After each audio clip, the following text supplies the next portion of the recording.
Eh bien, salut à tous. On se retrouve pour un petit tutoriel où je vais vous expliquer comment vous allez pouvoir personnaliser vos icônes dans le Content Manager au niveau de vos modes. Voilà, c'est pour avoir les petites images qui sont ici là que j'ai entourées dans le petit rectangle rouge. Alors, ça fait très très longtemps que je cherchais comment faire sans vraiment trouver. Et en cherchant comme ça, j'ai réussi à trouver comment fallait faire grâce à une personne sur une page Facebook qui m'a donné la marche à suivre. Donc ça va se passer donc sur le site de Rest Department. Vous allez devoir télécharger un fichier qui s'appelle Origin Icon qu'une personne a fait. Donc là en l'occurrence c'est Final Pride qui a fait ça. Donc là il explique en anglais un peu comment installer les icônes, mais bon moi je vais vous montrer vraiment comment on fait du début à la fin pour pouvoir avoir vos icônes personnalisées. Donc dans un premier temps vous allez devoir télécharger donc effectivement ce pack d'icônes. Donc une fois que vous allez avoir téléchargé, vous allez avoir un dossier origine icône ici. Vous allez le dézipper pour avoir ce dossier là où à l'intérieur on y trouve toutes ces petites icônes que la personne a déjà faites. Il y en a fait un paquet, vous voyez. Après, libre à vous d'en faire bien évidemment les vôtres personnalisés.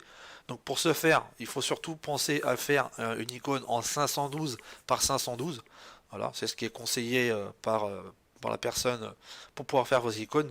Et vous pouvez mettre autant d'icônes que vous voulez. Vous rajoutez dans ce dossier-là au fur et à mesure du temps. Donc là, on va voir déjà comment ça se passe pour installer donc ce fameux pack d'icônes.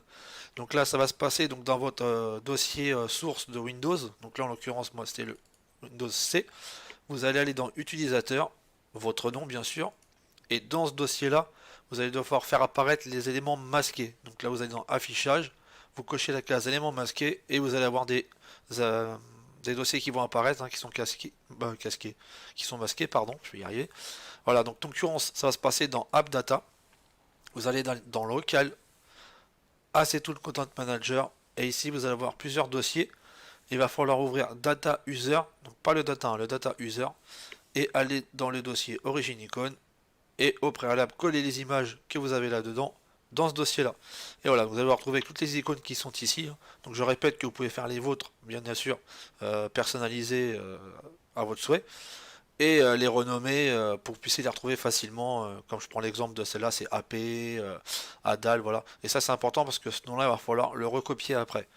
Voilà, donc une fois que vous avez fait ces petites icônes ici, il va tout simplement aller chercher le dossier ici qui est dans la liste qui s'appelle liste JSON, pardon.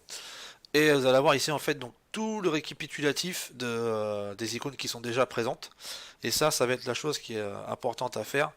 Pour faire fonctionner la vôtre directement, il va falloir ici copier une, euh, un codage déjà écrit par les icônes qui sont déjà présentes. Une fois que vous avez fait copier, vous faites comme moi ici là, où j'ai collé directement la même chose, en faisant très attention de bien laisser ici le petit crochet de fermeture. Sinon le codage ne sera pas pris en compte et ça ne fonctionnera pas.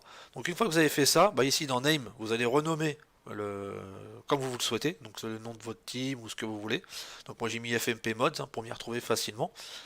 Auto filter, ça c'est pas spécialement important, mais c'est comme des tags en fait, c'est pour pouvoir retrouver facilement votre, euh, votre logo.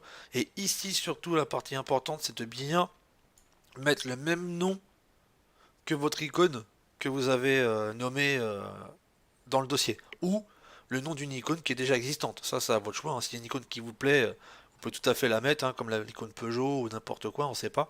Voilà, il y a pas mal d'icônes qui sont déjà disponibles. Ou vous mettez le nom de la vôtre. Et une fois que vous avez fait ça, tout simplement vous allez enregistrer votre fichier. Donc moi je ne vais pas le faire parce que c'est déjà fait. Et une fois que vous avez fait ça, donc bien respecter les, comme c'est fait là, et surtout de ne pas oublier le crochet du bas, ne pas le supprimer, parce que moi j'ai fait l'erreur sans le vouloir de le supprimer, ça n'avait pas fonctionné. Et une fois que vous avez fait ça, vous quittez tout, vous allez ouvrir votre Content Manager, tout simplement. Attends qu'il démarre, voilà. Quand je vais juste le basculer par contre, parce qu'en triple écran forcément vous n'allez pas voir si je le mets pas là. Voilà, donc une fois que vous arrivez dans le Content Manager, vous allez chercher donc la petite liste de tous vos véhicules, et vous allez aller directement sur votre mode. Donc là, en l'occurrence, je vais aller sur la mine. Et en fait, tout simplement, pour pouvoir faire apparaître l'icône ici, vous allez simplement ici aller dans Author. Vous allez cliquer. Vous allez avoir une petite flèche ici. Vous allez cliquer dessus. Et là, vous allez voir apparaître toutes les icônes qui sont déjà existantes, hein. On voit bien qu'il y a déjà toutes les icônes PD3M, tout ça.